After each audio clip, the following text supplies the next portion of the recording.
जय साईनाथ।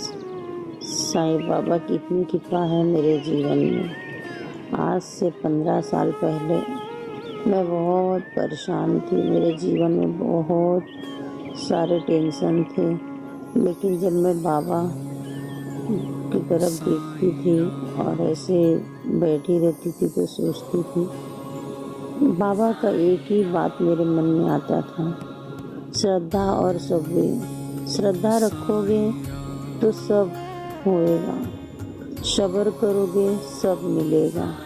और मैंने सच में श्रद्धा रखी और सब्र की तो मुझे सब कुछ मिला। जो मेरे जीवन में ना उम्मीद था कि मुझे ये नहीं मिलने वाला। एक समय ऐसा आया था कि पता नहीं कुछ भी कारण रहा हो मेरे घर में कि मुझे मेरे मायके नहीं जाना था, और बहुत टाइम तक ना जाना था, ना उनसे बात करना था, ना देखना था। मेरे पास कोई नहीं था, मैं एकदम अकेले थी। मेरे बच्चे थे और मैं थी बस, और मेरा पति।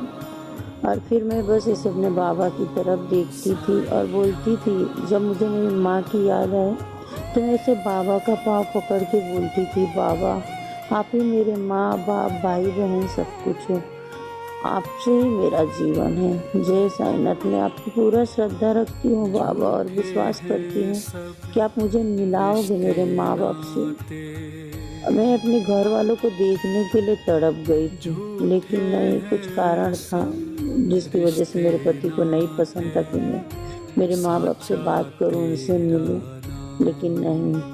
फिर मेरा छोटा बच्चा हुआ और ऐसा चमत्कार हुआ कि पूछो मत। मैं अपने मेरा पहला बड़ा बेटा हुआ जब मैं नागपुर गई, और वहाँ से मैं बाबा की सच्चाई पाई हूँ। वहाँ से मैंने बाबा को जाना है, वहाँ से बाबा के चमत्कार को मैंने पहचाना है। और बस वहीं से मैं बाबा ऐसे बैठी थी और किसी के घर में ऐसे टीवी लगा था, और वहाँ पे स्टार प्लस पे साईं बाबा आ रहा था, और मैं उसमें साईं बाबा देखी। और क्या मालूम कहाँ से बस मेरे मन में बाबा का इतना ज़्यादा प्रेम बस गया कि बस ओम साईनाथ जो है, ओम साईनाथ। हर दुख तकलीफ पे ओम साईनाथ। मेरा बेटा 9 महीने का हो गया। मैं गांव गई अपने बेटे को लेके अपने पति के साथ। मेरे पति जाने के लिए ना कर रहे थे, लेकिन मैं ज़बरदस्ती बोली, नहीं चलो हम लोग जाएंगे। फिर हम लोग गए, और वहाँ जाने के बाद फिर घर में कुछ ऐसी टेंशन हुआ, देवर देवरानी ऐसे कुछ हो गया। और मेरी देवरानी गुस्से में बोलती है कि तेरा एक ही लड़का है, मर जाए। बस बोली जय साईनाथ। गुस्सा बहुत आया, बहुत रोई। इसलिए रोई क्योंकि मेरे बड़े बेटे से पहले मैं प्रेग्नेंट थी और 5 महीने का बच्चा था मेरे पेट में, बस खराब हो गया, और मैं बहुत परेशान थी। तो इसीलिए मुझे तकलीफ हुआ कि मेरा पहला बच्चा तो ऐसे गया, फिर मेरा ये हुआ। और इसके बाद ही लोग ऐसा मुझे बोले, लेकिन नहीं, बाबा मुझे बोले श्रद्धा रख, सब्र कर। और श्रद्धा रखी, सब्र की, और ऐसा चमत्कार हुआ मेरे जीवन में। मैं आई जब नागपुर, वापस से इलाहाबाद से नागपुर आई, और नागपुर से मैं बॉम्बे आई। बॉम्बे आने के बाद मेरे पति मुझे छोड़ के चले गए नागपुर। सामान वहाँ पड़ा था, उनका ट्रांसफ़र हुआ, फिर वापस बॉम्बे ट्रांसफ़र हुआ, फिर सामान लेके वापस यहाँ आए। और फिर वहाँ से मैं यहाँ आई तो ऐसे मेरे पेट में कुछ ऐसे घूम रहा था।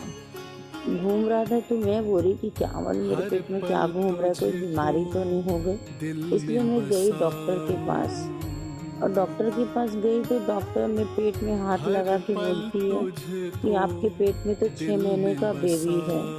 बस जय साईनाथ। वो मेरे जीवन में सबसे बड़ा चमत्कार था कि कहाँ मेरी देवरानी बोल रही थी आपको एक ही लड़का है, मर जाए, और मेरे बाबा कहीं ना कहीं मेरी श्रद्धा और मेरे विश्वास पे मुझे एकदम से इतना आशीष दे दिए, इतना आशीर्वाद दे दिए कि मेरे पेट में बेबी था 6 महीने का, और मुझे पता ही नहीं था।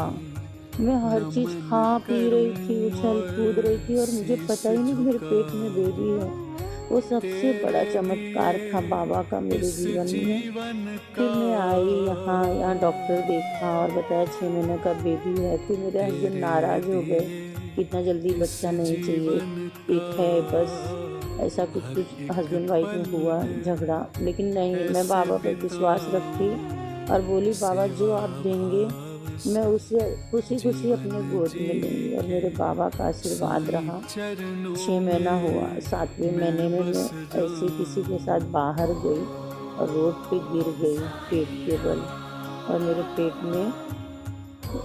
के बल गिर गई। तो मुझे लगा कि मेरे बच्चे को तो कुछ नहीं हो गया, लेकिन नहीं, जय साईनाथ। बाबा का ऐसा आशीर्वाद था कि मेरे बच्चे को तो कुछ नहीं हुआ। मैं आई घर पे, मेरे पाँव में थोड़ा सूजन आया, तो मैं डॉक्टर के पास गई, सोनोग्राफी कराई, मेरा बच्चा एकदम अच्छा था। डॉक्टर बोले कि आपकी 7वें महीने में डिलीवरी होएगी, क्योंकि आपको पेन हो रहा है। मुझे थोड़ा दर्द हो रहा था, इसलिए मैंने इंजेक्शन दिया तो और दर्द बढ़ गया।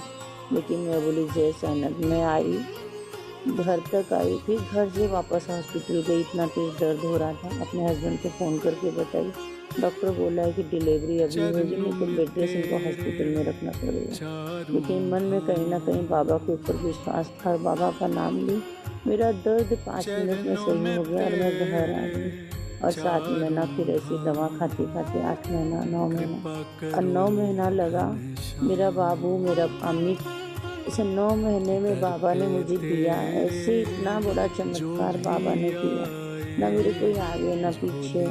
मेरे घर में ऐसी नौबत थी वो टाइम में, मेरे हस्बैंड को नहीं चाहिए था वो बच्चा, इसलिए वो खुश नहीं थे उसको, बस और कुछ भी नहीं थी घर। और मुझे डॉक्टर मतलब बता चुके थे कि मेरी डिलीवरी आज ही होएगी, 2 बजे तक हो जाएगी।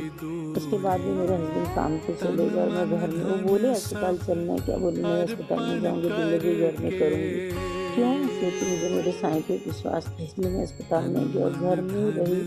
और मुझे दर्द हुआ, 10 बजे चालू हुआ दर्द, 11 बज गया, 12 बज गया। फिर मैं एक लेडी से जो मेरी डिलीवरी करवाई घर में, मैं उसको बुलाई। मुझे 20 रुपये का इंजेक्शन लगा, वही 20 रुपये का जो मेरे पति रखे गए थे, बस वही 20 रुपये का इंजेक्शन लगा। और साईं बाबा का नाम लेते ही, गुरुवार का दिन था, मेरा बेटा 2:10 में मेरा बेटा हो गया घर में, एकदम नॉर्मल। इतना बड़ा चमत्कार मेरे साईं ने मेरे जीवन में किया। मेरे बाबू को मेरे गोद में दे दिया, वो बॉम्बे जैसी सिटी में जहाँ लेकर अस्पताल जाए कोई काम होता ही नहीं है। अब डिलीवरी तो कभी कोई कर ही नहीं सकता, लेकिन मुझे मेरे पूरा विश्वास था, इसलिए घर में मेरी डिलीवरी नॉर्मल हो गई। जय साईनाथ।